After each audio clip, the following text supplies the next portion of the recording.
For this standard, we will see equations given in both vertex form and in standard form, and therefore we will have to be graphing with a calculator and without a calculator.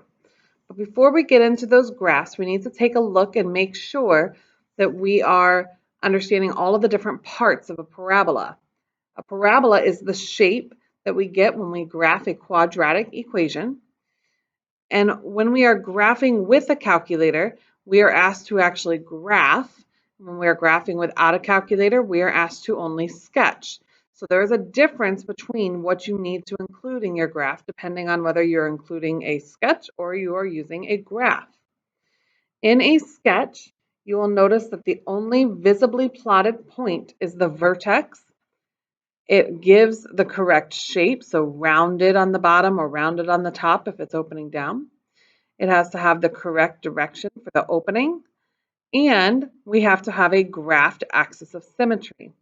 The wider and narrower is a little bit subjective, but it is wider or narrower depending on our A value, and we'll talk about that in just a few moments. When looking at our parabola, I mentioned two things. I mentioned a vertex and I mentioned an axis of symmetry. Our vertex is this point listed down here. And our axis of symmetry, I'll move it down just a little bit so you can see, but our axis of symmetry is this dashed line that goes straight through the parabola and down through the vertex. We always have to label our axis of symmetry, and we'll label it with the equation. The vertex is just a plotted point. So if I was only asked to sketch, the pink parts on my screen are the only things that you would be required to visually see in terms of an exact value on your graph. Everything else is just a general shape that you're drawing. In contrast, when you are asked to actually graph, you have to list more than just the vertex and the axis of symmetry. You have to have visibly plotted points for your vertex, your x-intercepts, and your y-intercepts. And those x-intercepts and y-intercepts can be part of this, but there needs to be always at least 2 points on either side of your vertex. So in the parabola that I have here, my x-intercepts count for 2 of those points, and my y-intercept is the third point. So I only needed to have one additional point to have 2 points on either side. But every single time that you graph, meaning you'll have a calculator, everything that's labeled on my graph will need to be labeled on your graph as well. Let's take a look at how we would actually graph without the use of our calculator. You'll notice that this is one of the resources that you're given on a quiz or on a test. This equation here is what we call vertex form. It should look very familiar.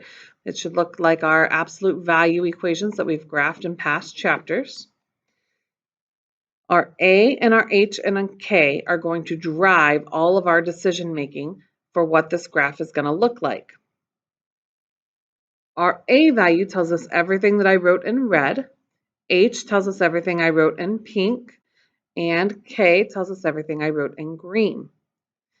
Our A value, when the absolute value of it, so ignoring any negative that may be present, when it is greater than 1, means that my graph will be narrower than the parent function, or narrower than if it was just 1. And if the absolute value is between 0 and 1, my graph will be wider than the parent function, or wider than if the A was just 1.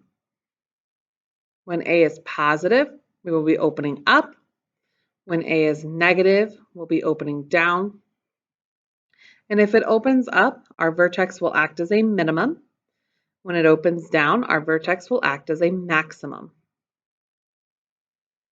Looking at H and K. Now, H and K tell us the translation. So H would be left, right. K would be up and down. But be very careful when identifying H, because H is always the opposite sign of what it appears to be in the equation. So if this, for example, said x minus 5, then that would mean that H is actually positive 5. If it said x plus 5, then H would actually be negative 5. It's the opposite of what it appears to be. H tells me how it moved left, right. and K tells me how it moved up and down. There's also 3 pieces of information that we can tell from H and K. Our vertex is the point H comma K. Our axis of symmetry is always an equation. Every single time you write axis of symmetry, you will have to write x equals. So we have x equals H. And then our minimum or maximum value will always be our K value. You're going to be referencing this table quite a bit in the next 4 problems, so make sure that you're able to flip back and forth and look at the table to answer the questions. All questions that I'm asking can be answered from the information in this table.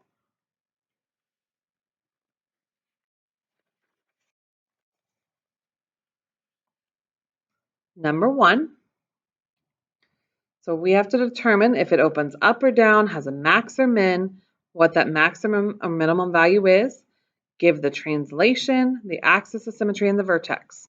So those are all the characteristics that we have to list just by looking at our equation. Then we're going to use that information and sketch our graph.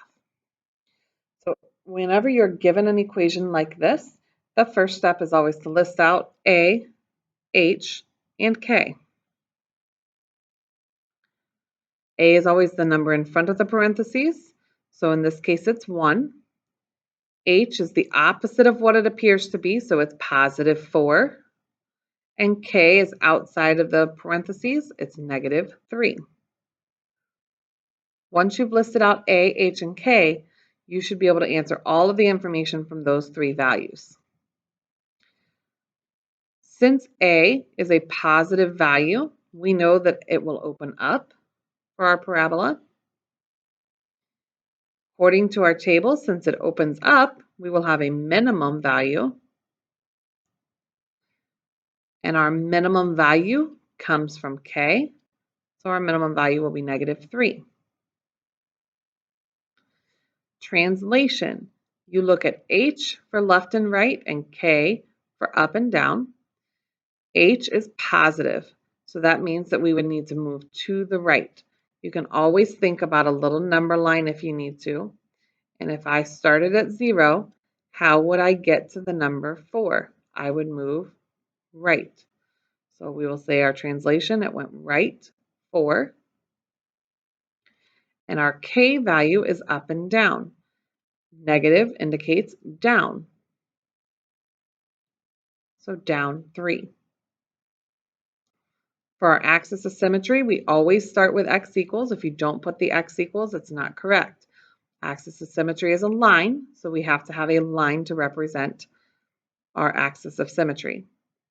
And it's x equals our h value, so x equals 4.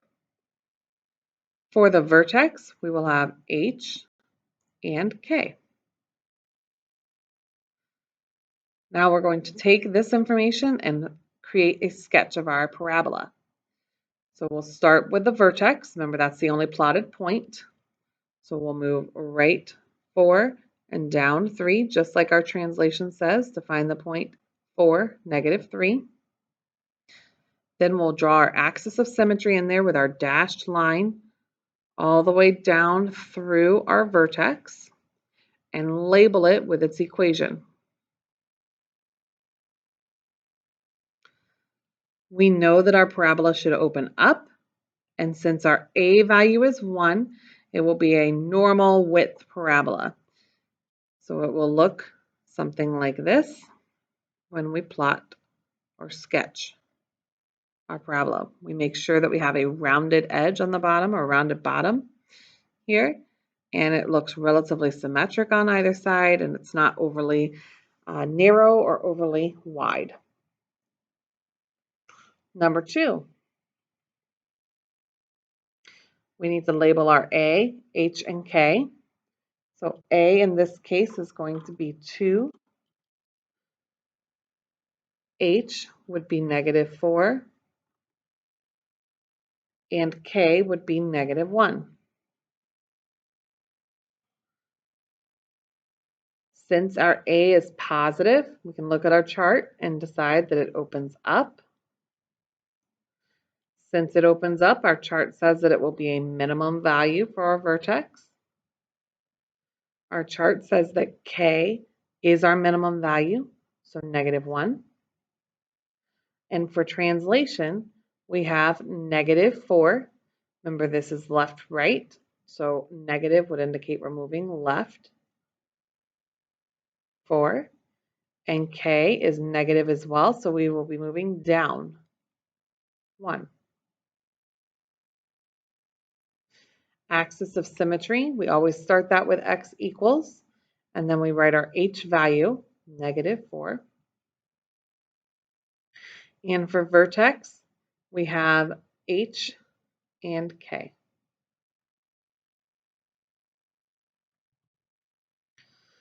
To plot this, we will start with our vertex. So we'll go left 4 and down 1 and put our dot. Then you want to draw in your axis of symmetry.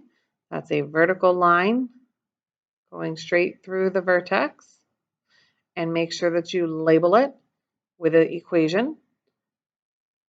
X equals -4 in this case. Now we'll look at our a value to decide whether it will be wider or narrower than the parabola we just plotted.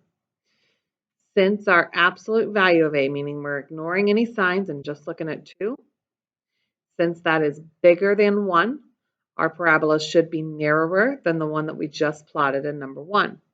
And remember, it'll also be opening up. Make sure that you keep a rounded bottom when you're making this, because parabolas don't have any straight sides. And if you were to compare the two, you can see that it is narrower than what we just had. If you're ever questioning and not sure that I would be able to tell that it was narrower or that you knew that it was wider, then you can always write the words narrower and wider next to it. Let's take a look at number 3.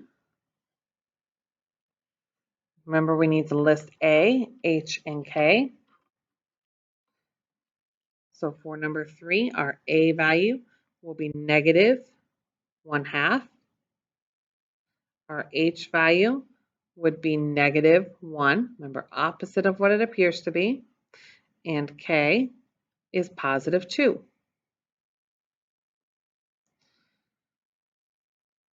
Since our A is negative, our parabola will be opening down.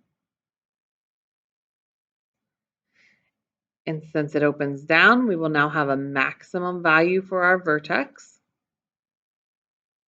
The maximum value will be our K value, 2. And for translation, we have H moving negative. So that means it'll go left, 1. And K, remember, is up and down. Since it's positive, we'll go up 2. Our axis of symmetry is always starting with x equals, and our h value, -1, and vertex, -1, 2. So let's plot it. -1, 2, or left 1, up 2. Axis of symmetry, straight down through the vertex, and be sure to label it x equals -1. We know that it will be opening down, but let's look at the a value. So we're going to ignore the negative for a moment and just look at the 1/2. Is 1/2 between 0 and 1 or greater than 1? It's between 0 and 1. So that means that it will be a wider parabola than what we graphed in number 1. So we will have it opening down and it will be wider.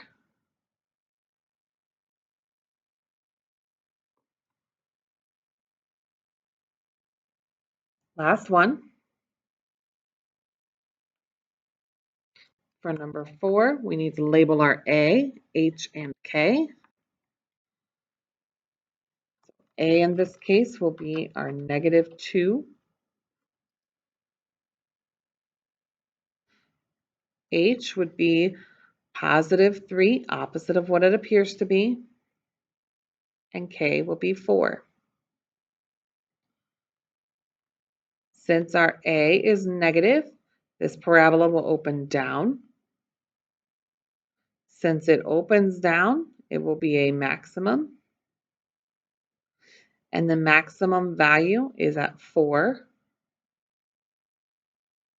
Translation, since h is positive, we will move right 3. And since k is positive, we'll be moving up 4. For our axis of symmetry, we'll start with x equals every single time, and then include our h value, 3. And then finally our vertex at 3, 4.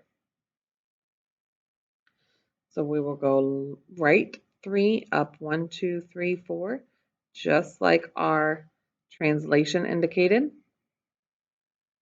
Draw our axis of symmetry down through our vertex.